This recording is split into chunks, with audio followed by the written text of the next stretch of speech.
Nós estudamos lá, nós começamos a estudar então o bloco de microbiologia voltado à parte clínica, certo? Então, sendo assim, nós vamos debater essencialmente toda a realidade parasitológica e infecciosa dentro da microbiologia. E hoje a gente começa a falar um pouco sobre o reino Monera, certo? O reino Monera. Reino Monera. Que na classificação que o Enem ainda adota, corresponde o agrupamento das bactérias e das cianobactérias, né? Os micróbios associados a características procariontes. E dentro dessa perspectiva, nós começamos o nosso debate trazendo para vocês o conjunto de características gerais que definem esses fulanos. Atentem. Por definição, bactérias são organismos procariotos unicelulares, certo? Procariotos unicelulares. E dentro dessa lógica, todo ser procarioto e unicelular, ele atinge, então, o suprassumo da simplicidade fisiológica. Nós estamos falando aqui de um ser vivo de baixa complexidade metabólica, do ponto de vista comparativo, né? Quando a gente faz relação aos seres eucariotos, nós temos uma demanda relativamente menor de nutriente e de energia, nós temos uma eficiência metabólica menor em decorrência da pouca quantidade de organelas e da disponibilidade de enzimas associadas a essas rotas metabólicas estarem restritas à membrana plasmática. E eu tenho também uma composição celular dotada de parede celular, com ou sem flagelos.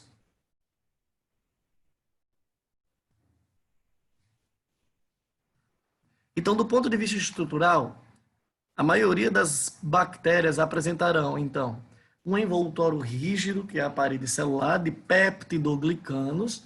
Veja, é uma parede celular cuja configuração química é bem diferente quando comparando as outras paredes celulares já conhecidas, que são celulósicas ou quitinosas, né? Nós temos aqui também uma organização destituída de organelas membranosas e de carioteca. Então, a única organela disponível nessas bactérias é o ribossomo.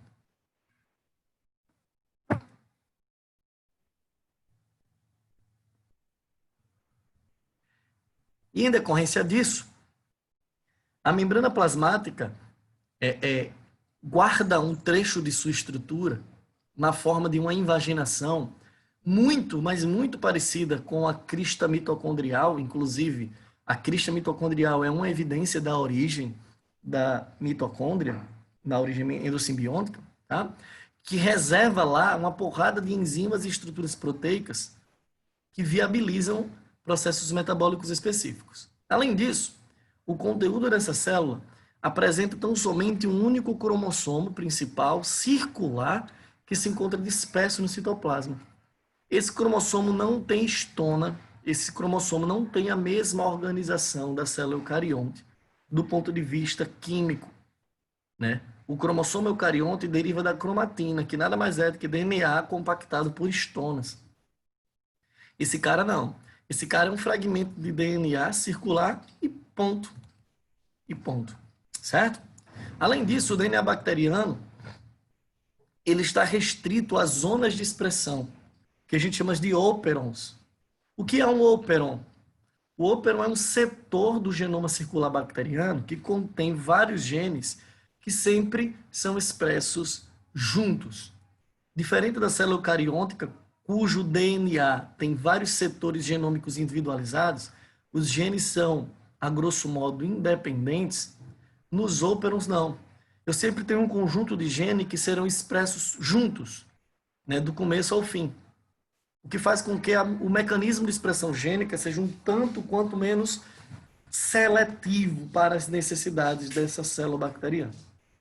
Além disso, disperso no citoplasma, vocês vão encontrar várias, mas várias moléculas de DNA pequenas, também de natureza circular, que estão associadas normalmente a produção de substâncias que ou defendam essa bactéria contra agentes deletérios ou participem da composição antigênica dessa bactéria, que são os plasmídios.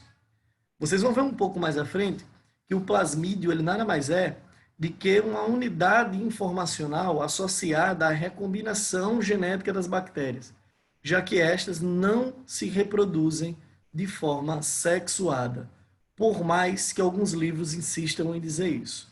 Não existe reprodução sexuada em bactéria, mas existem estratégias de recombinação que fazem com que a bactéria consiga se reproduzir, gerando um mínimo de variabilidade gênica.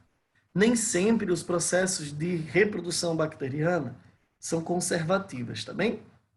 Além disso, existe uma outra bactéria que não tem a parede celular, tá? Não tem a parede celular. Mas isso não é comum, não é típico, tá bom? É bem atípico. E ainda podemos entender as bactérias do ponto de vista de composição de envoltório como sendo estruturas que normalmente são envelopadas.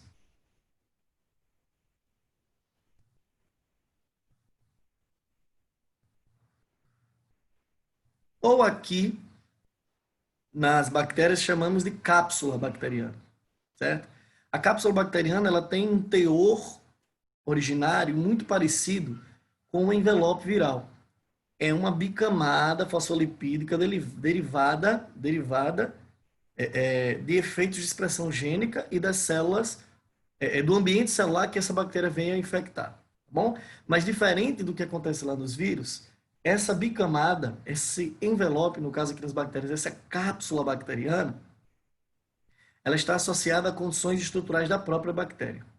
E além disso, elas podem apresentar uma ou mais unidades de estruturas proteicas voltadas à locomoção e fixação, chamada de flagelos ou fímbrias. Não que esse ou significa que fímbrias e flagelos são sinônimos, mas discute aqui a possibilidade de a bactéria ter flagelo ou então ter fímbrias. O que são fímbrias? Fímbrias são unidades parecidas com flagelos, só que bem pequenininhas. Elas se parecem muito com os cílios das células eucariontes.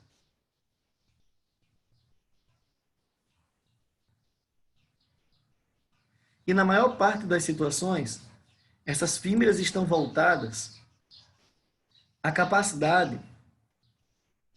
Epa. Aqui. Pronto. Eu aí. A capacidade de adesão dessas bactérias em meio de cultura. Tá? Existirá, então, algumas fímbrias que serão diferenciadas em um pile, chamado de pile sexual, que está voltado justamente a esses mecanismos de conjugação em que as bactérias trocam elementos de plasmídios. Algumas bactérias são bactérias que nós chamamos de bactérias esporulantes. Elas conseguem entrar em uma forma latente de vida mais resistente a condições adversas do ambiente, de maneira tal que permite com que, se essa bactéria se encontra em um ambiente que ela não consegue sobreviver em sua plenitude, ela retrai o seu metabolismo, enrijece, diminui o volume e consegue sobreviver esse ambiente inóspito, para que seja mais fácil propagar essa bactéria e ela encontrar um ambiente favorável, reativar o seu metabolismo e seguir com a sua prática metabólica típica, tá bem? Visto isso, então, a estrutura bacteriana moldada à luz de tudo isso que nós discutimos pode adquirir inúmeros formatos, unitários ou coloniais. O principal tipo bacteriano, em termos de quantidade existente, é a bactéria que apresenta uma estrutura celular redondinha assim, ó, que são chamados de cocos. Em quase 100% das situações, os cocos raramente estão sozinhos. Eles se agrupam em sistemas comunitários, vamos dizer assim, em sistemas coloniais, que são chamados de diplococos, quando elas estão formadas em unidades dímeras, assim, ó. Streptococcus, quando eles formam filamentos unidos, assim, ó. Estafilococcus, quando eles se reúnem em uma forma parecida com um cacho. E as sarcinas, que são octâmeros, são formados cubinhos de 8 unidades bacterianas. As sarcinas são formas de bactérias um tanto quanto raras. E normalmente, bactérias patológicas que adotam essa configuração, normalmente elas são muito virulentas. Elas causam doenças extremamente sérias, mas também extremamente raras. Um outro formato bacteriano típico é o formato bacilar, que é quando a célula adquire esse formato mais alongado, na forma de cápsula de medicamento, né? Um bacilo, um bacilo. Alguns livros falam em bastonetes, bastonetes, bom? E é dessa configuração estrutural que a gente deriva os termos bacilo de Koch, causador da tuberculose, os lactobacilos intestinais, tá? Então, quando se fala em bacilo, fala-se nesse formato bacilar mesmo, nesse achatado que gera um formato mais ovaloide, né? E um outro tipo comum são os vibriões. Os vibriões apresentam esse formato de vírgula.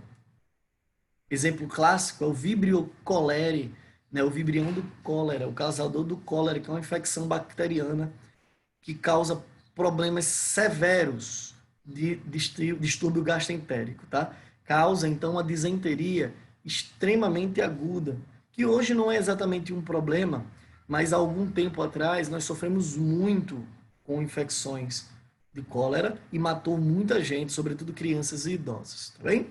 Os outros dois formatos mais típicos são os espirilos, que são formatos ondulatórios e grandões, assim, ó, e as espiroquetas, que adquirem esse mesmo formato, só que mais acentuado e fininho, ou apresentam um formato helicoidal, parece que estão contorcidos no entorno de um eixo. Tá? Então, nós temos aqui as espiroquetas do causador da sífilis, por exemplo. Certo? Então, esses são os padrões morfológicos das células bacterianas. Analisando uma bactéria genérica, as estruturas esperadas na bactéria, como todas essas que eu falei para vocês, estão organizadas desse jeito, ó, desse jeito. Uma estrutura externa à parede celular, quando presente, chamada de cápsula bacteriana. Na maior parte das vezes, é a cápsula que gera padrão antigênico tamanho a ponto de ser infecto-contagiosa. Nós temos experimentos que ratificam a ideia de que muitas bactérias só são patológicas quando estão constituídas com sua respectiva cápsula, tanto que alguns antibióticos estão associados à degeneração da cápsula dessas bactérias. Nós pegamos alguns camundongos, injetamos bactérias completas neles, esses camundongos vieram a morrer da infecção. Depois nós tiramos a cápsula dessa bactéria, infectamos um grupo de camundongos com a bactéria sem a cápsula e outro grupo de camundongos só com a cápsula bacteriana.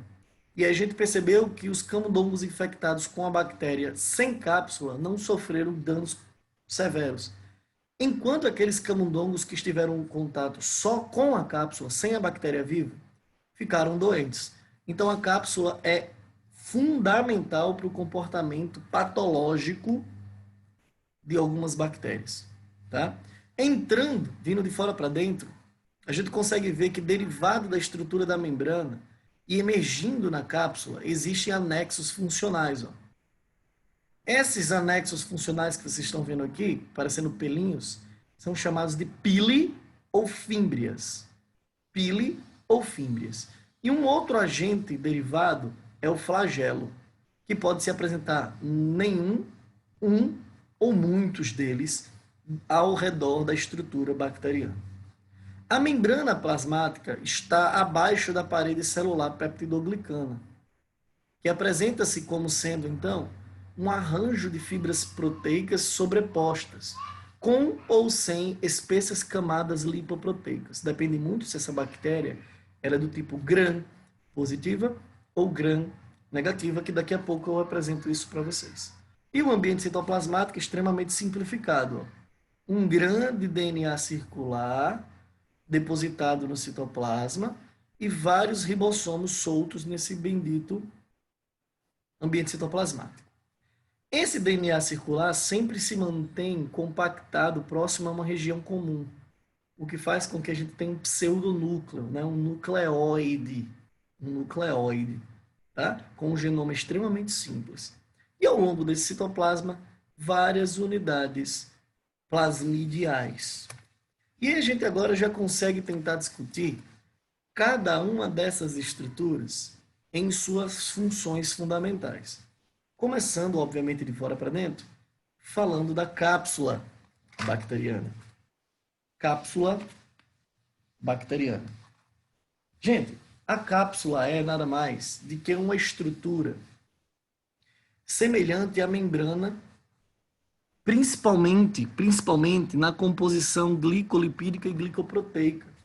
Ela representa para as bactérias aquilo que é ao nosso querido ser eucarioto, o glicocálice.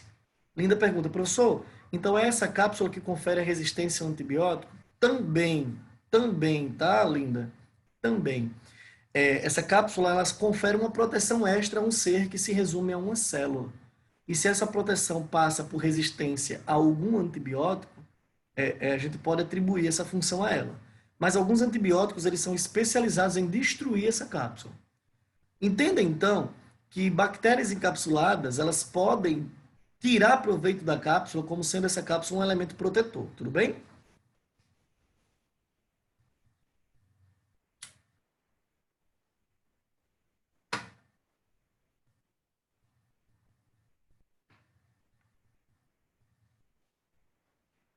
Tudo certo, Linda? Alguma dúvida?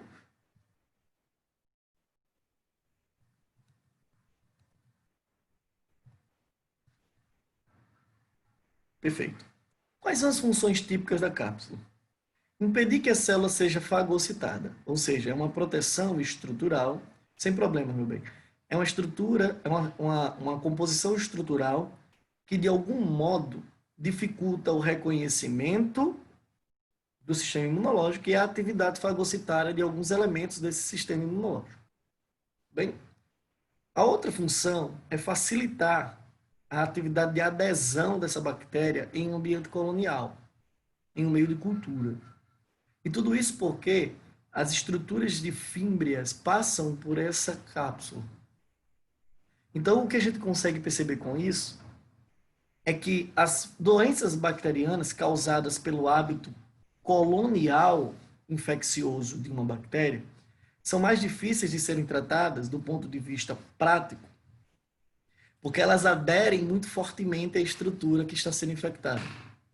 Isso nos traz um ponto positivo, é que a capacidade infectante de uma bactéria, em decorrência dessa adesão, ela é menor do que a de um vírus, por exemplo. Então, não é só pelo fato de, por exemplo, eu falar próximo de uma pessoa com tuberculose que eu vou pegar tuberculose. Eu preciso ter um contato muito mais próximo, justamente por essa capacidade de adesão que as bactérias têm sobre o aparato infectado. E uma terceira função dessa cápsula é que essa cápsula protege a bactéria contra processos de perda hídrica. Tá? Então, é uma proteção, é uma barreira protetiva contra eventos osmóticos e contra impactos, choques mecânicos, choques abrasivos. Bem?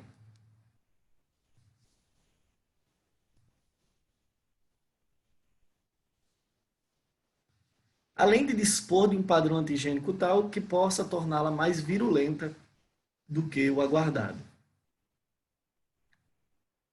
As fímbrias são pequenas estruturas que derivam da membrana plasmática e emergem à cápsula, que estão associadas a essa coisa toda da fixação. Tá bem? As bactérias elas são essencialmente estruturas vitais que precisam de um meio de cultura para colonizar. Então, quanto mais aderidas a esse meio de cultura, melhor. É o que acontece, por exemplo, quando você passa algum tempo sem fazer o trato devido dos seus dentes e você percebe que forma uma substância amarelada, mal cheirosa e escorregadia na superfície dos seus dentes. A gente chama isso de biofilme bacteriano. Biofilme bacteriano. Pessoal, só um minuto. Deixa eu botar. Ah, não, já está gravando. Eu pensava que eu não tinha colocado para gravar. Biofilme bacteriano. Esse biofilme é característico das culturas bacterianas, porque as bactérias tendem a se aderir muito fortemente isso obviamente dentro de uma análise proporcional ao seu meio de cultura. A culpa dessa adesão, então, é dessas fímbrias, ainda que existam bactérias que não formam fímbrias, tá bom? Mas de um modo geral elas existem. Algumas dessas fímbrias, elas podem ser diferenciadas em uma fímbria mais longa e destinadas a um mecanismo de recombinação gênica. E normalmente a gente chama isso de fímbria sexual ou pilissexual. Vocês vão ver comigo um pouco mais à frente que um dos mecanismos de recombinação gênica bacteriana que antecede alguns eventos de reprodução, a conjugação bacteriana, permite que duas bactérias ou mais delas combinem seu citoplasma com uma ponte citoplasmática feita por essa pili. E aí os plasmídeos conseguem ser trocados de uma bactéria para com a outra.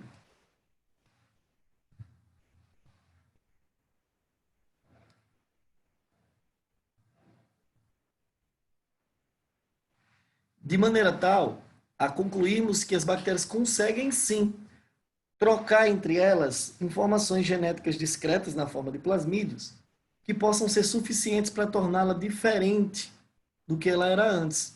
Ela passa a expressar algumas características que lhe são novas, fazendo com que essas bactérias possam resistir mais um pouco àquele ambiente hostil, que é um ambiente bombardeado pelo sistema imunológico e ou por antibióticos, tá bem? Esse é o tal pilissexual. É legal que vocês saibam que pili e fímbria terminam sendo sinônimos. No entanto, normalmente, nós deixamos para falar de fímbrias quando falamos de elementos de adesão. Quando a fímbria ela é derivada numa competência reprodutiva, uma competência recombinante, a gente passa a chamá-la de pili, tá bom? Pili.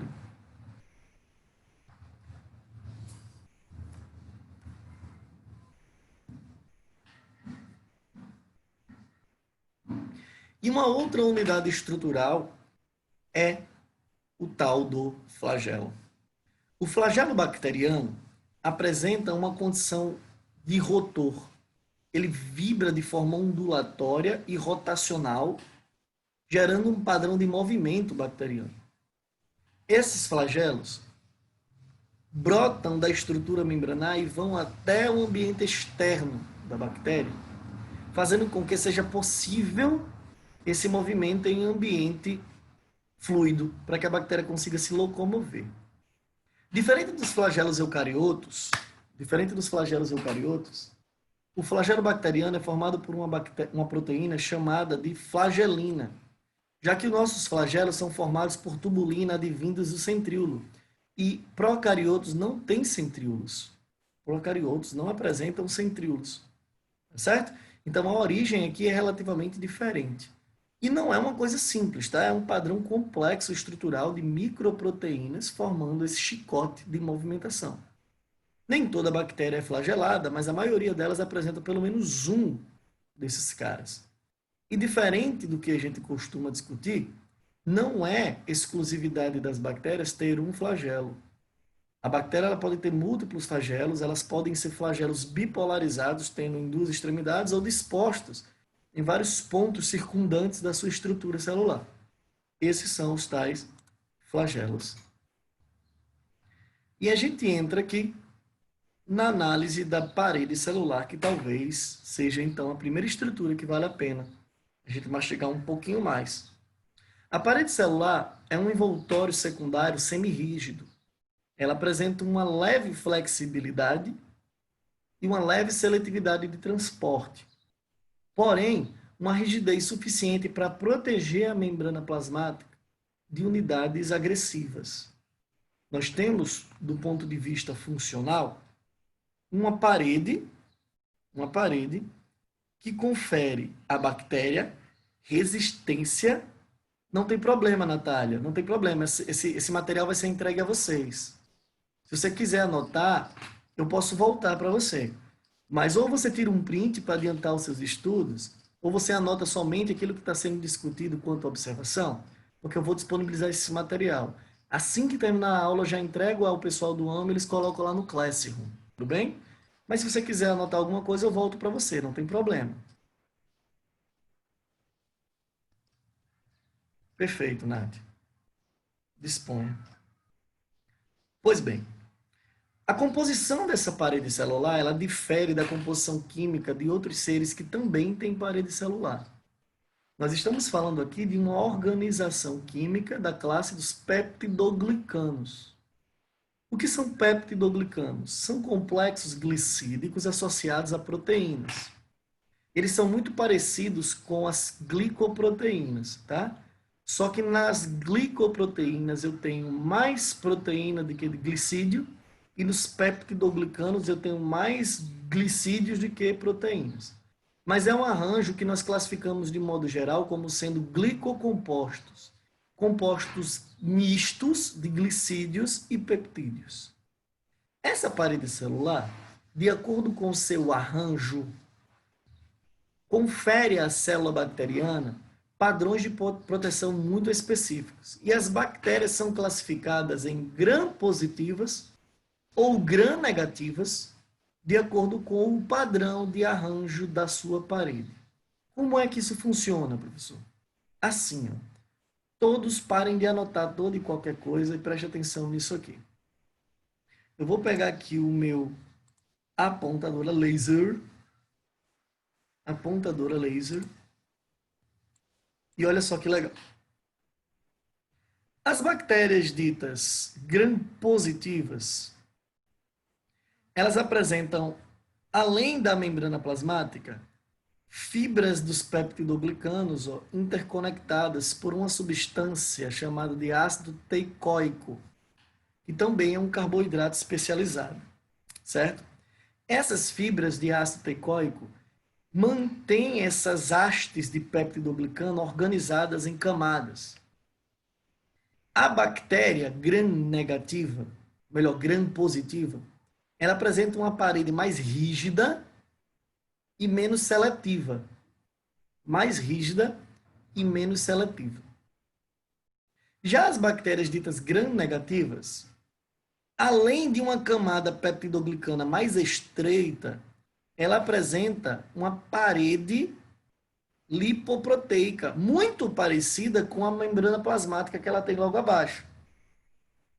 Então, as bactérias gram-negativas terminam tendo um pouquinho de mais fragilidade, né? Essa parede celular aqui ela é mais flexível, ela é mais seletiva, porém menos protetiva, por ser menos rígida. Professor, de onde vem essa coisa do gram positivo e gram negativo? Esses termos derivam do padrão teste de coloração de Gram, que foi proposto por um médico, melhor, por um cientista bacteriológico, o Hans Gram. Ele lançava pigmentos sobre a colônia bacteriana e percebia que esses pigmentos que ele usava corava de cor rosa arroxicada os peptidoglicanos da parede.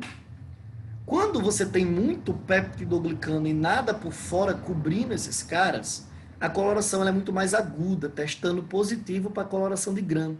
Logo, bactérias gram-positivas. Já as bactérias gram-negativas, além de ter menos peptidoglicanos, ainda tem essa barreirazinha por fora, que os livros de microbiologia falam em membrana externa da parede celular, dificultando a coloração dos peptidoglicanos, fazendo com que essa coloração não seja evidente. Então, elas são gram-negativas, tá bom? Então, quais são as grandes diferenças práticas das bactérias positivas e negativas para o teste de Gram? As bactérias gram-positivas, elas apresentam uma estrutura com mais camadas de peptidoglicano do que as gram-negativas. Quais são as consequências disso? É uma parede mais rígida e menos seletiva.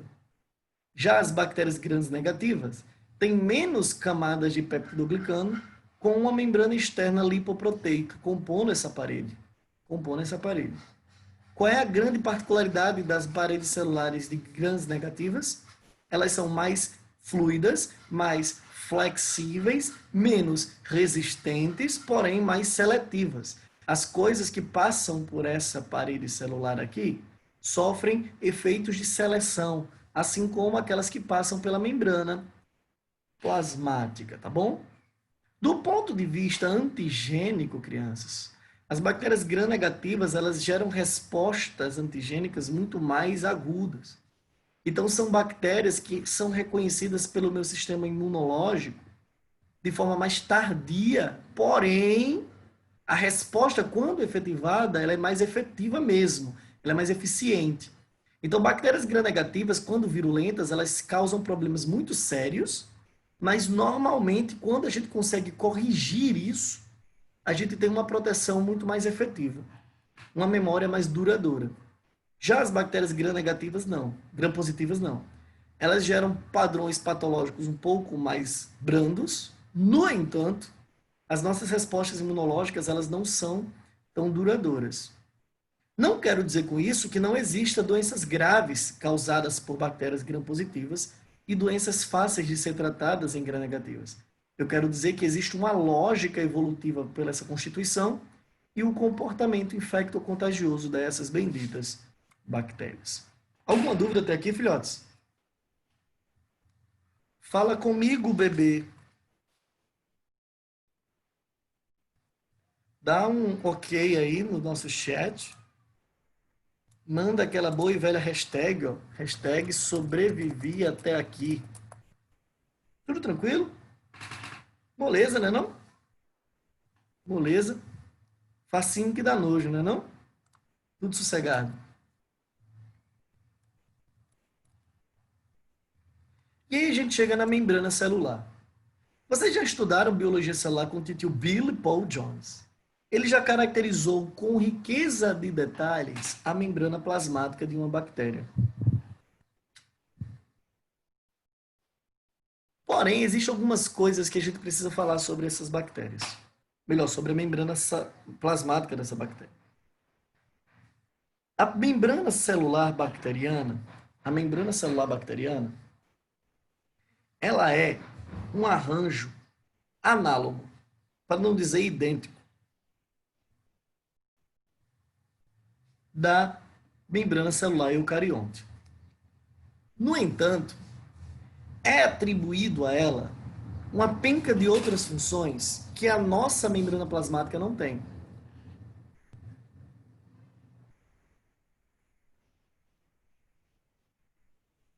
Além de toda aquela propriedade de seletividade de substâncias, de controle do fluxo de substância, de reconhecimento antigênico, tudo mais, a membrana celular bacteriana, ela tem funções metabólicas. Nós vamos encontrar nessa membrana elementos metabólicos que fazem com que a carência de organelas citoplasmáticas sejam supridas. Então, veja, se eu sei que bactérias só têm ribossomos, eu sei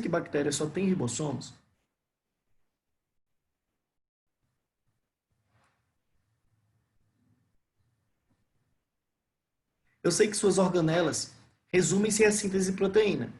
Mas todo o resto, síntese de lipídios, síntese de carboidrato, divisão celular, expressão gênica, fotossíntese, respiração aeróbia, respiração anaeróbia, quimiossíntese, seja lá qual for o metabolismo, não é feito em organelas. É feito por complexos enzimáticos que são retidos na membrana celular, certo? Então, a minha membrana bacteriana, ela é uma membrana especial. Ela é uma membrana extremamente vital. Inclusive, é o principal alvo de muitos antibióticos. Porque se a gente inativar o comportamento metabólico na estrutura de membrana, eu já tenho com isso uma falência funcional da bactéria. Desculpe. A minha membrana plasmática bacteriana, ela vai apresentar uma espécie de invaginação, chamada de mesossomo. Olha só que coisa legal. Deixa eu tentar pegar aqui a caneta. A membrana plasmática, em algum ponto, ela vai fazer isso. Ó. Ela vai sofrer uma invaginação e irá reter nessa região complexos enzimáticos. Essa estrutura de invaginação, ó, isso aqui seria a parede celular por fora. Essa organização invaginada é chamada de mesossomo. Mesossomo. E é no mesossomo que os processos metabólicos bacterianos, quase que em sua totalidade, acontecem. Quando vocês estudaram células eucariontas em termos de organização citoplasmática, Billy deve ter dito a vocês que as organelas citoplasmáticas elas têm uma finalidade evolutiva, que é organizar espaçotemporalmente os processos do metabolismo. Lá no eucarionte, eu compartimentalizei estratégias metabólicas específicas. Então, eu tenho um lugar e um momento adequado para determinadas rotas do metabolismo acontecerem, certo? Então, se eu quero produzir proteína, eu tenho um canto para isso. Se eu quero produzir ATP, eu tenho um canto para isso. Se eu quero desintoxicar a célula, eu tenho um canto para isso. Se eu quero, por um acaso, sintetizar lipídios, eu tenho um local para isso. Na bactéria, não. Tudo acontece aqui. Então, o que é o mesossomo? Anotem assim, mesossomo. Coloque assim uma OBS na anotação de vocês. Uma OBS. Mesossomo.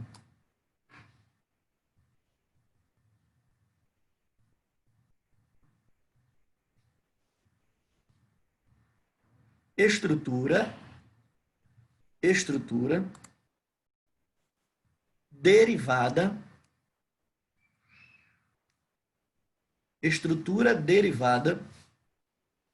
da invaginação da membrana celular bacteriana, estrutura derivada da invaginação da membrana celular bacteriana,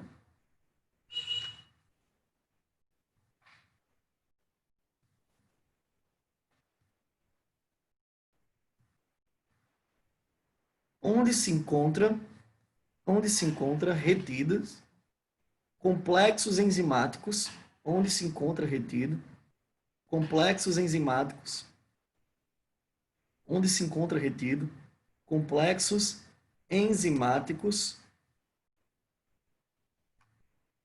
que garantem processos metabólicos específicos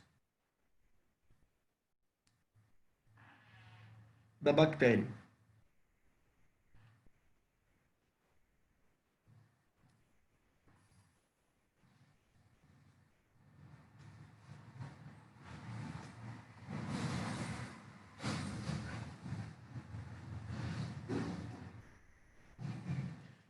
Onde estão retidos complexos enzimáticos específicos de processos metabólicos da bactéria. Eu não falei exatamente assim, mas a ideia foi essa. Deu certo, Linda? Deu certo, Carol? Deu certo, Lázaro?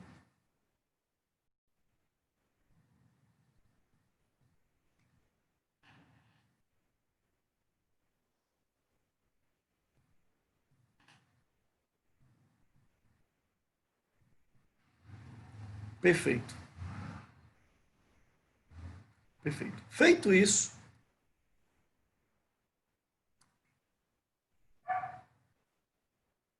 como é que é a organização citoplasmática da bactéria?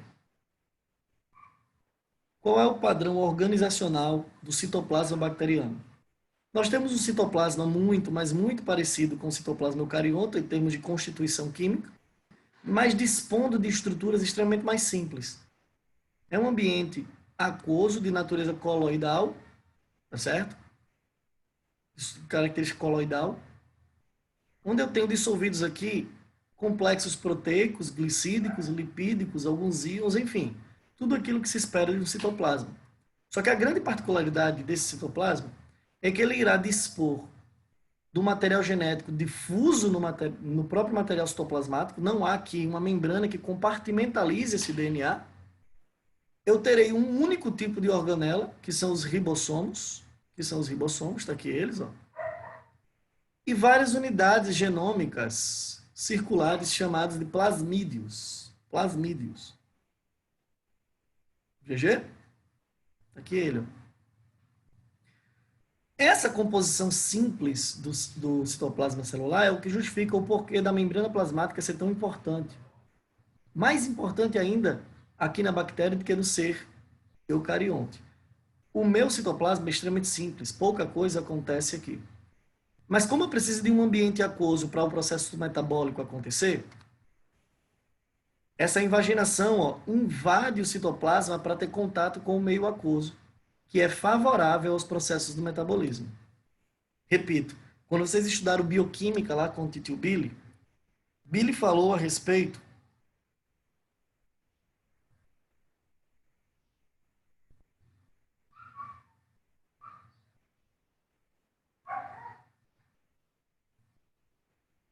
Quando se fala em bioquímica, desculpa, eu estava olhando aqui uma observação que fizeram aqui. Quando se fala em bioquímica, Billy falou a respeito que a água funciona dentro do sistema biológico como meio reacional fundamental. Os processos metabólicos vitais, eles dependem de reações catalisadas por enzimas. E enzimas, por ser proteínas, apresentam uma alta hidrofilicidade. Resumindo a brincadeira, o processo metabólico ele é hidrodependente. Tá? Então, a água no ser vivo é tão importante porque ela funciona como meio reacional fundamental. Meio reacional fundamental para a manutenção da vida desse bendito ser vivo. Tá? Então, esse citoplasma ele não perde nessas competências, ele tem exatamente essa mesma lógica. Feito isso, nós vamos analisar individualmente cada elemento desse citoplasma. E a primeira coisa que nós vamos ler a respeito é sobre o nucleóide, ou pseudonúcleo, para alguns livros mais antigos. Sendo esses caras procariotos, eles são destituídos da membrana nuclear, eles não têm carioteca. Então, esse tal pseudonúcleo nada mais é do que a disposição concentrada do genoma bacteriano no ambiente citoplasmático. Dá para a gente ver isso por microscopia. O DNA ele fica retido sempre em um cantinho desse citoplasma, mas não é envolvido por uma membrana, certo? Esse nucleóide ele é composto essencialmente por um único cromossomo grande e circular, que não apresenta organização cromatínica. Eu não tenho aqui histona. Esse nucleóide não forma nucleolo, porque eu não tenho organização de deposição de RNA ribossômico e proteínas para fazer ribossomo aqui, tá bem? E eu não tenho a carioteca por lógica típica do conceito do que é um ser procarioto. Tá bem? Esse é o nucleóide. É a zona genômica do meu procarioto que se dispõe, então, no ambiente citoplasmático. Que se dispõe no ambiente citoplasmático. Os plasmídeos, por sua vez, são estruturas extracromossômicas. Eles não compõem o genoma central.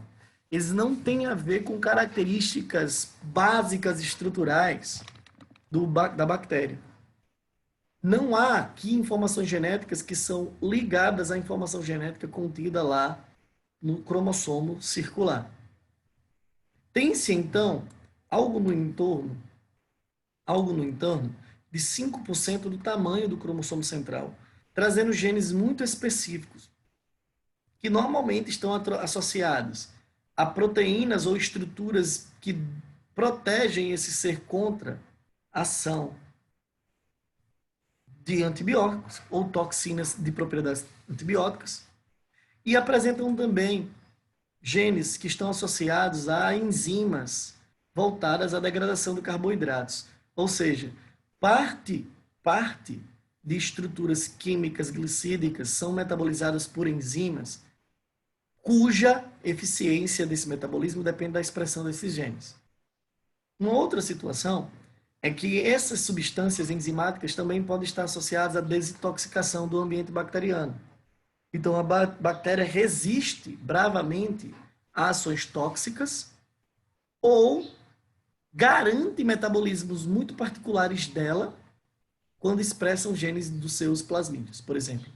Existem bactérias chamadas de bactérias metanotróficas, que são bactérias que degradam hidrocarbonetos fossilizados, ou seja, hidrocarbonetos advindos do petróleo.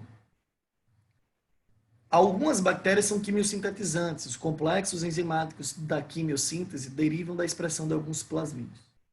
Tudo bem? Então, eu tenho genes muito pontuais aí. Não são coisas genéricas. São coisas extremamente pontuais, que estão atreladas a situações metabólicas mas muito específicas de determinadas bactérias. E aí a gente traz aqui para vocês a observação a respeito da atividade de esporulação. O que é a esporulação bacteriana? A esporulação bacteriana merece uma observação. OBS, e essa eu vou escrever. Esporulação bacteriana. A esporulação bacteriana é um evento de regressão morfofisiológica,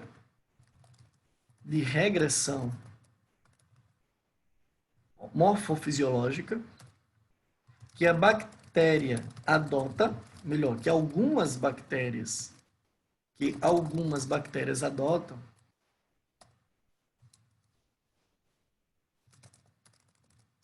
para assumir uma forma de vida latente, resistente a ambiente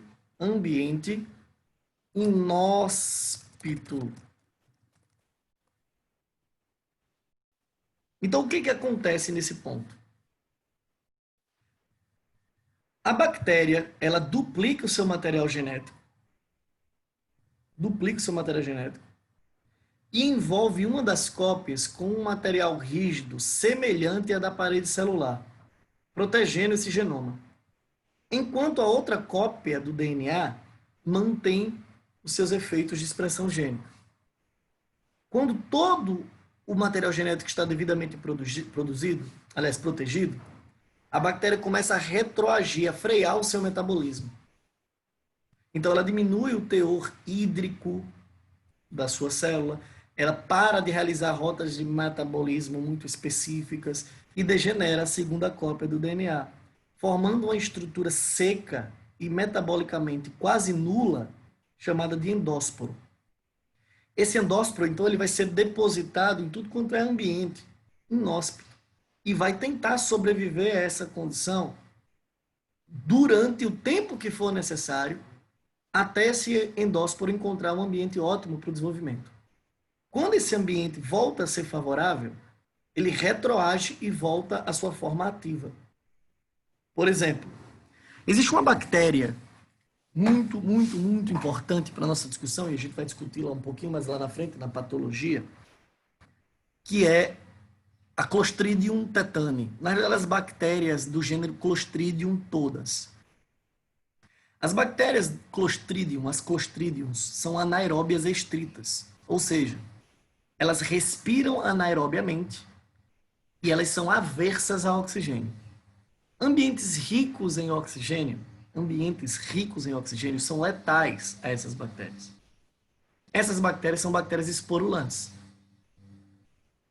Quando o ambiente começa a ficar desagradável do ponto de vista da concentração de oxigênio, elas entram no seu estado de endósporo e ficam lá, até que aquela condição ruim volte a situações favoráveis.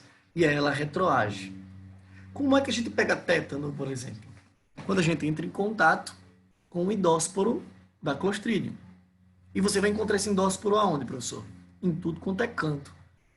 Quando ele entra na sua corrente sanguínea, então, e se aloja em um ponto cuja demanda de oxigênio é baixa o suficiente, ou então, quando ele está em um ambiente físico extracorpóreo, e esse ambiente volta a ser um ambiente favorável, ele retroage, volta a ser uma Clostridium funcional e produz uma penca de toxinas que causam uma penca de problemas. No caso do tétano, a bactéria gera uma toxina chamada toxina tetânica, que, como o próprio nome sugere, tem por efeito inibir as sinalizações químicas de relaxamento muscular. Confuso. Vamos lá. Teu músculo contrai e relaxa. Contrai e relaxa. Contrai e relaxa. Para isso acontecer, eu tenho dois sinais neurológicos. Um obrigando a contrair e um segundo mandando relaxar. A toxina tetânica, ela permite que o músculo contraia, mas inibe a sinalização neurológica de relaxamento. Então o músculo contrai e não relaxa. A gente chama isso de tetania muscular. Por definição, a tetania muscular é uma contração muscular sem relaxamento posterior. E a doença que a gente chama de tétano tem esse nome em referência ao seu principal sintoma, a tetania muscular. E a gente vai ver lá na aula de tétano que os pacientes em crise de tétano geram contrações tão violentas que chegam a ser dolorosas.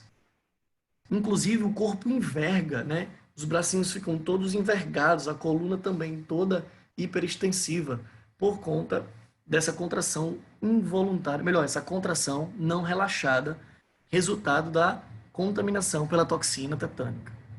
E aí, linda pergunta. Então, o endósporo é uma forma de autoproteção da bactéria. Perfeito. De autoproteção e de disseminação. Tá bom? E de disseminação. Que eu consigo, com os esporos, propagar essas bactérias a outros pontos.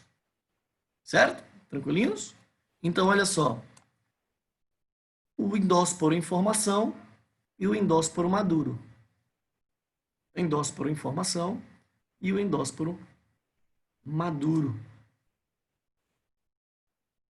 E o endósporo maduro. Certo? Tranquilinhos? Bom. De acordo com o arranjo estrutural e o comportamento fisiológico dessas bactérias, elas vão ser classificadas em algumas categorias, que eu vou passar aqui para vocês por desencargo de consciência, mas são conceitos que vocês trazem com vocês desde o ensino fundamental. São conceitos, inclusive, que a gente aplica a outros seres vivos. Então, existem bactérias de natureza aeróbia, são aquelas que respiram aerobicamente, usando o oxigênio, bem? E existem bactérias anaeróbias, que ou são fermentadoras ou respiram de forma anaeróbia. Quando vocês estudaram o metabolismo energético, vocês aprenderam que respiração anaeróbia e fermentação não são a mesma coisa. A respiração anaeróbia tem exatamente os mesmos passos da respiração aeróbia, só que o aceptor final de elétrons não é o oxigênio, é algum outro composto, normalmente complexos sulfídricos ou nitrogenados, mas os sulfídricos são mais evidentes, tá bem? Com aceptor final de elétrons, ao invés de O2 eu tenho enxofre, como sendo o aceptor final de elétrons. Gera algo próximo das mesmas quantidades de ATP da respiração aeróbica. Só que algumas bactérias fazem respiração completa e incompleta, mas a gente não precisa entrar nesse mérito, porque isso é papo lá de metabolismo energético, lá do professor Billy Paul, tá? Essas bactérias anaeróbias, elas podem ser chamadas de bactérias estritas, quando não precisam de oxigênio e são aversas à presença desse oxigênio. Elas só sobrevivem na falta do oxigênio. Se tiver oxigênio, ó, já foi. Já as bactérias facultativas, elas vivem muito bem, tanto de um jeito quanto de outro. Eu tenho condições metabólicas associadas ao ambiente aeróbio, ok? E tenho condições metabólicas associadas ao ambiente. E a gente vai vivendo como dá. E a gente vai vivendo como dá. Algumas bactérias, elas são autótrofas ou autotróficas, sendo elas algumas as fotossintetizantes, no caso aí das cianobactérias, as algas azuis, né? E as bactérias quimiosintetizantes, que atuam no processo autotrófico mediante uma condição de quimiossíntese. Como exemplo, nós temos as nitrossomonas, aquelas bactérias que a gente viu lá no ciclo do nitrogênio, lembra? Que realizam um mecanismo quimiosintetizante para poder se manter viva e tendo como blinde, ela acaba fixando o nitrogênio na forma de nitrito e nitrato. Certo? As bactérias heterotróficas, não. As bactérias heterotróficas, elas precisam obter o complexo orgânico hipercalórico e tirar a energia desses complexos a partir de mecanismos respiratórios e ou fermentativos. Certo? Show de bola? Pum. E aí a gente entra na parte final.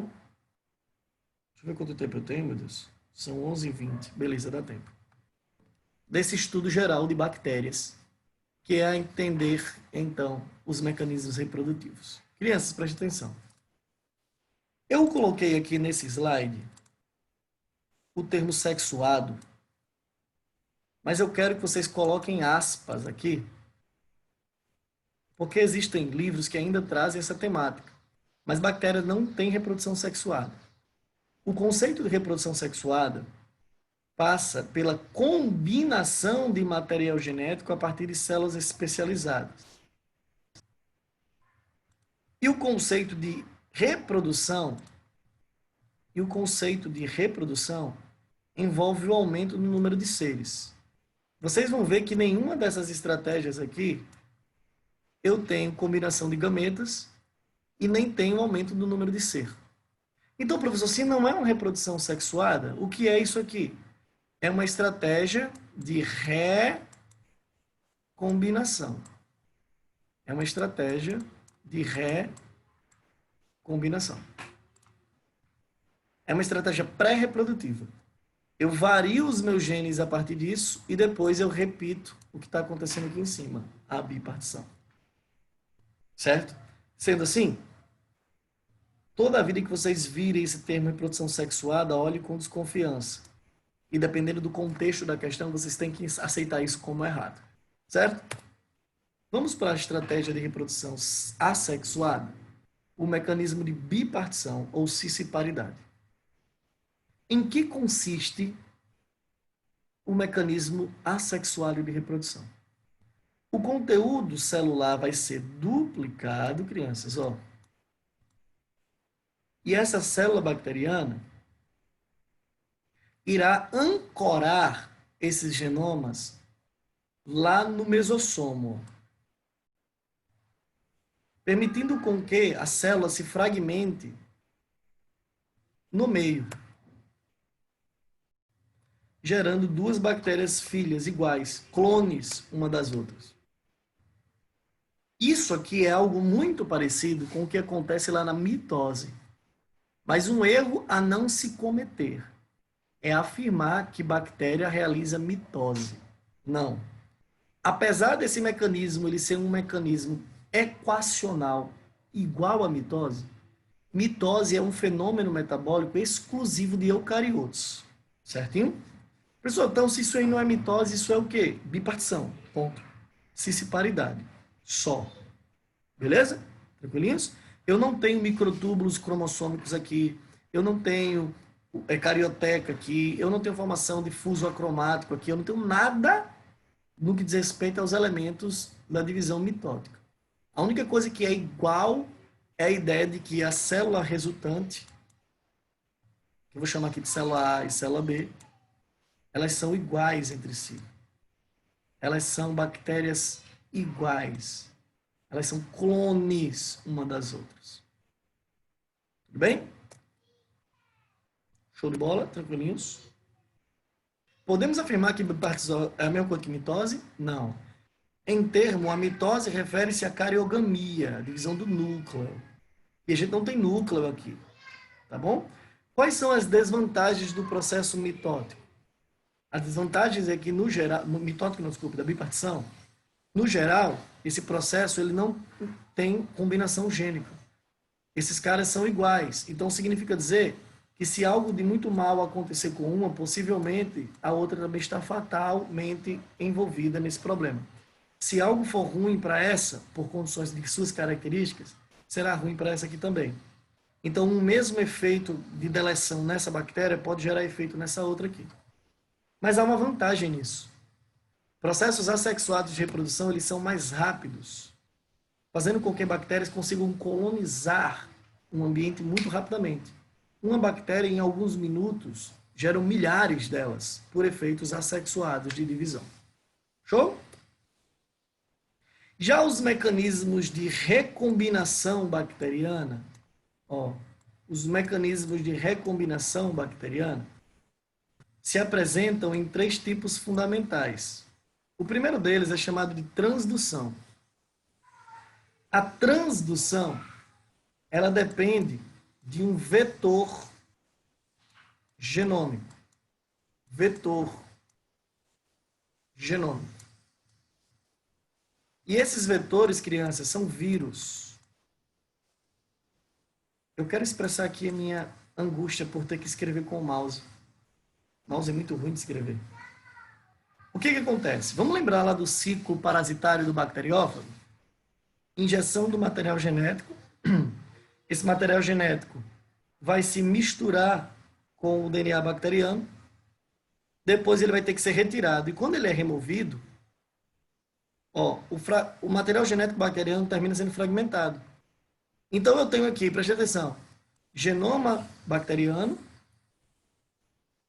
genoma viral e genoma misto.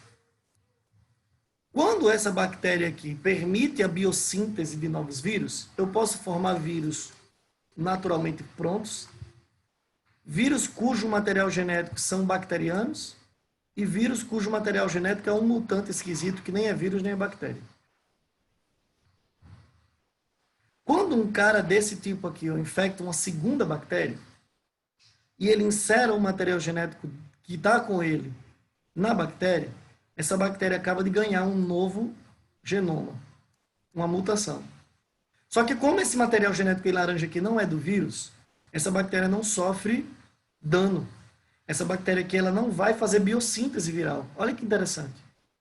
Só que ela vai se reproduzir. E quando ela se reproduzir, eu vou ter algumas bactérias com informações genéticas novas. Perceba por que isso é um processo de recombinação. O genoma azul foi recombinado com o genoma laranja. E perceba por que isso aqui não pode ser reprodução. No fim do mecanismo, não tem um aumento do número de seres. Por definição, reproduzir-se é gerar descendentes. E eu não gerei aqui. Mas esse processo ele acontece antes da bipartição. Então, algumas bactérias da colônia só têm genoma azul. Algumas foram recombinadas e irão sofrer bipartição. E aí muitas das outras bactérias da colônia terão esse genoma novo, gerando mutações na bactéria. O que caracteriza a transdução, então, é a necessidade de um vetor que carregue esse novo genoma até o genoma bacteriano. Tudo bem daqui?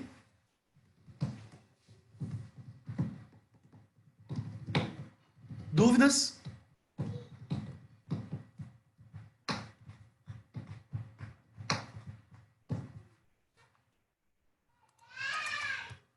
Sobrevivemos.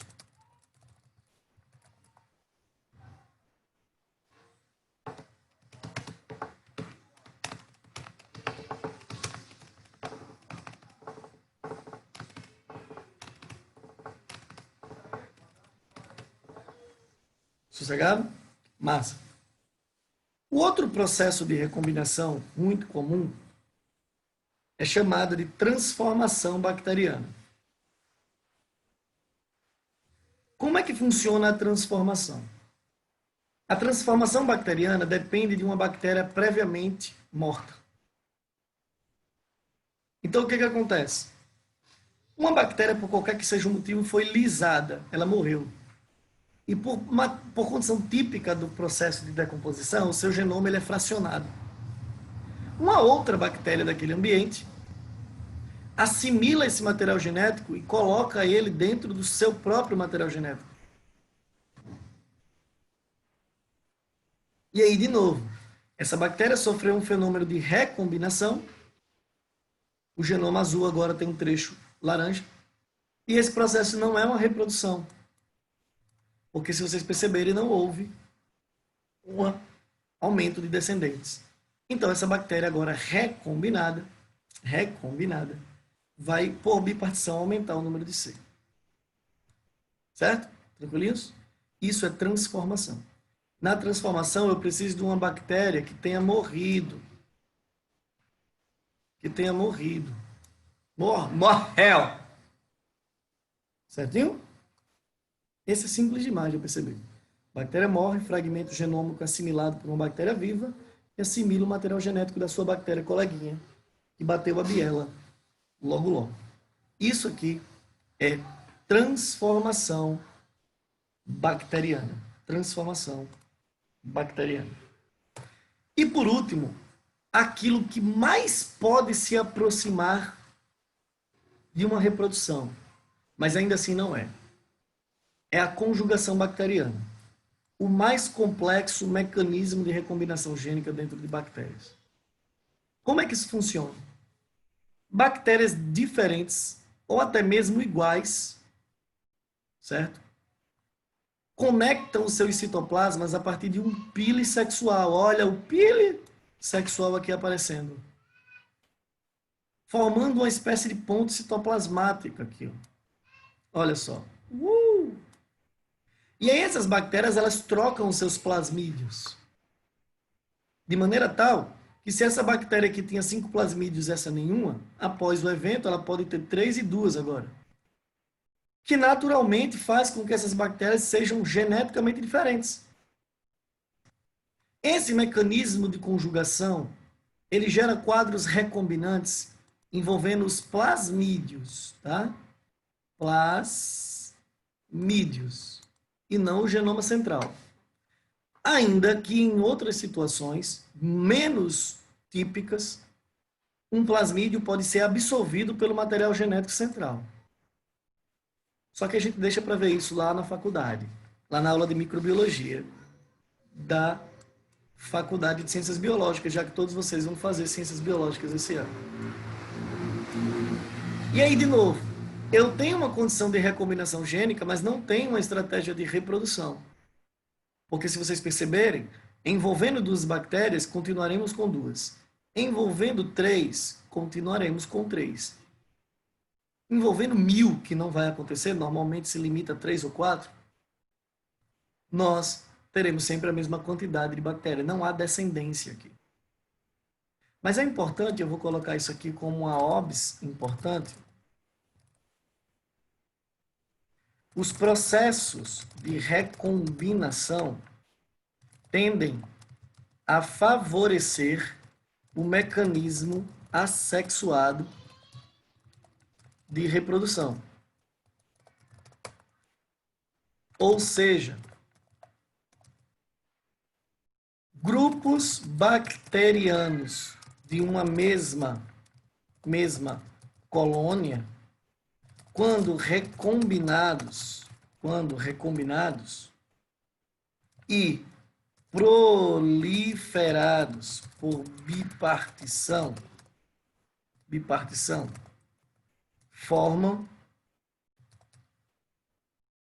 geram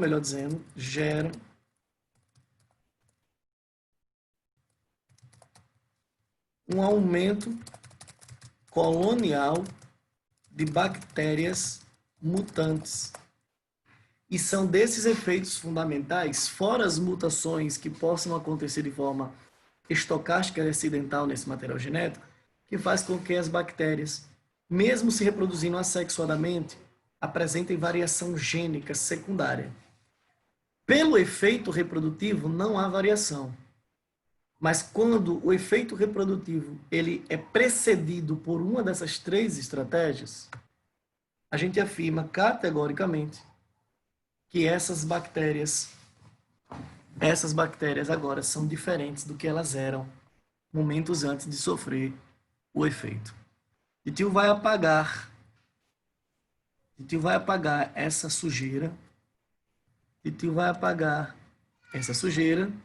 E tio vai apagar essa sujeira. E vocês podem bater um print desses esquemas, porque eles são bem simples e fáceis de ser entendidos do ponto de vista visual. Vai lá. Primeiro print da transdução. 5, 4, 3, 2, 1. Ok?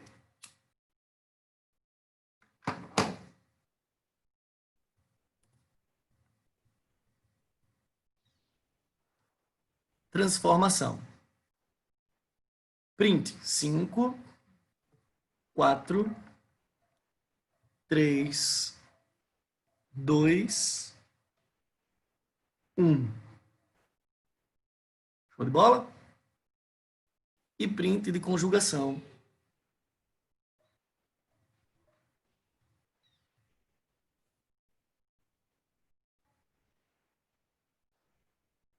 Cinco, 4, 3, 2, 1.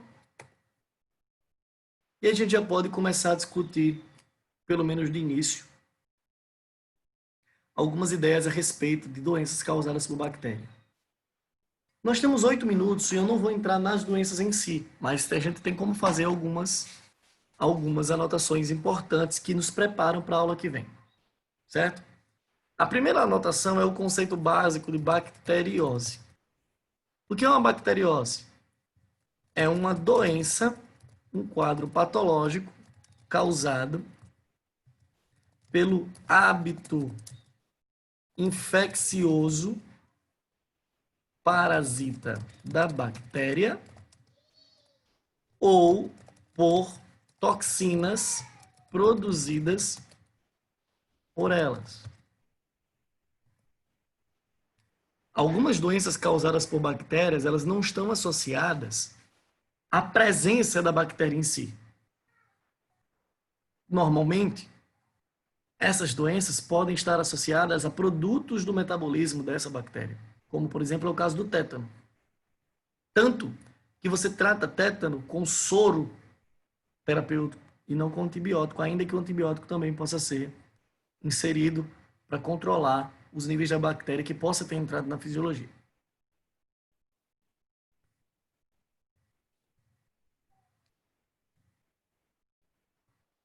E um outro ponto fundamental é que eu preciso compreender a ação de antibióticos.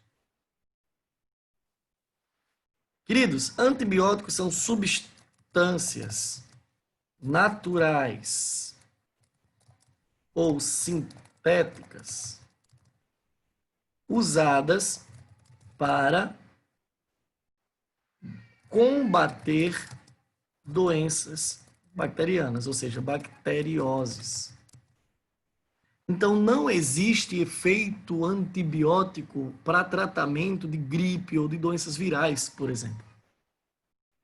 Teve uma confusão danada aí nas redes sociais de um bocado de gente que estava comprando sabonete bactericida e esgotando os estoques dos Protex da vida, pensando que o fato daquela bendita daquele sabão ser um antibiótico salvaria das infecções com corona ou qualquer que seja outras infecções.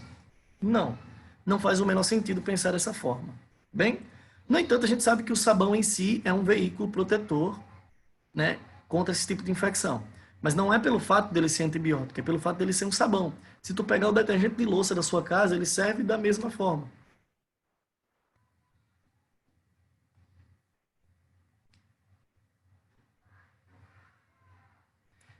E o antibiótico ele apresenta três efeitos fundamentais. Três efeitos fundamentais. Quais são? Efeito 1. Efeito 1. Efeito bactericida.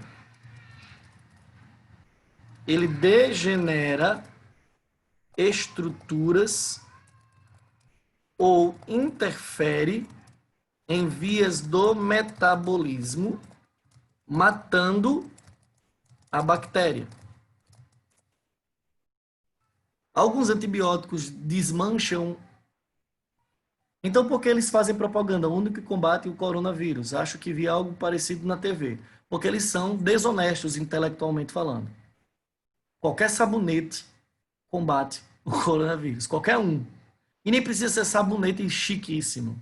O sabão de coco, né? O detergente de louça. Qualquer tipo de detergente, ele vai ajudar nesse sentido.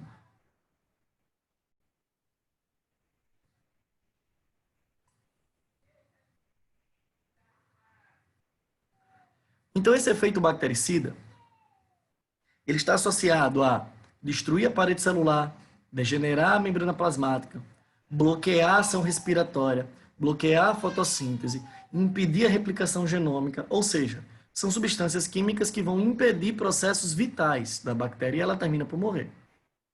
O segundo efeito é o efeito bacteriostático. E o que faz esse efeito? Bloqueia a capacidade reprodutiva da bactéria. E talvez esse seja o efeito mais importante do antibiótico. Por quê, professor? Porque no meio de uma coluna de milhares e milhares de bactérias, pode ser que uma ou outra, por efeito de recombinação, seja resistente ao efeito bactericida. E o que significa dizer que você ficaria bom por hora, mas daqui a pouco aquela colônia cresceria de novo e você estava lascado de novo. Quando o efeito bacteriostático ele é mantido, a bactéria que não era sensível ao antibiótico, aquela que sobreviveu à medicação, ela não se reproduz, dando margem de tempo para o seu sistema imunológico destruir as que faltaram. E aí o terceiro efeito tem a ver com essa vantagem, que é o efeito adjuvante. O efeito adjuvante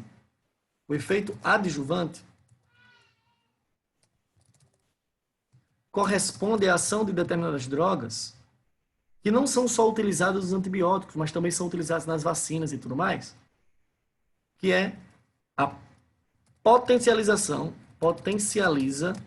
o sistema imunológico.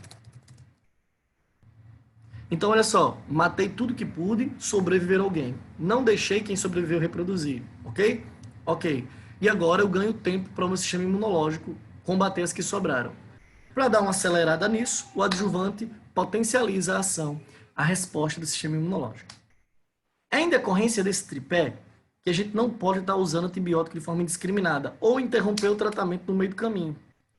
Porque imagina uma situação, você tem uma infecção bacteriana de garganta, por exemplo, uma difteria, né, ou um quadro de infecção tonsilar, né, que a gente chamava antigamente de amidalite, né?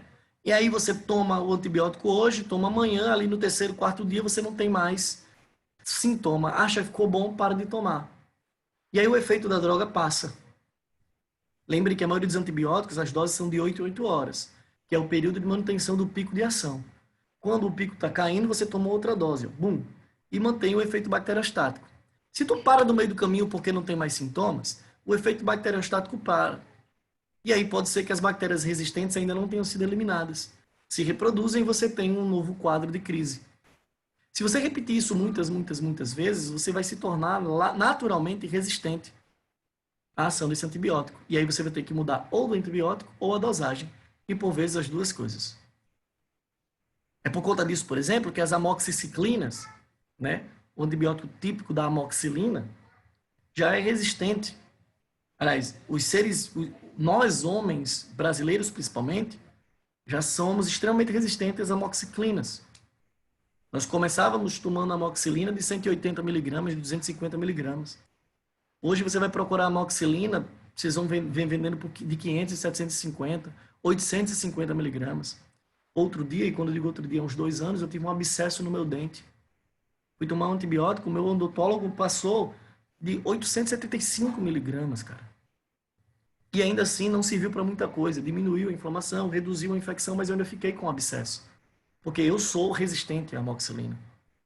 Né? Para doença de garganta, eu nem tento mais amoxicilina. E aí eu tenho que dizer que pelo menos 85% da população brasileira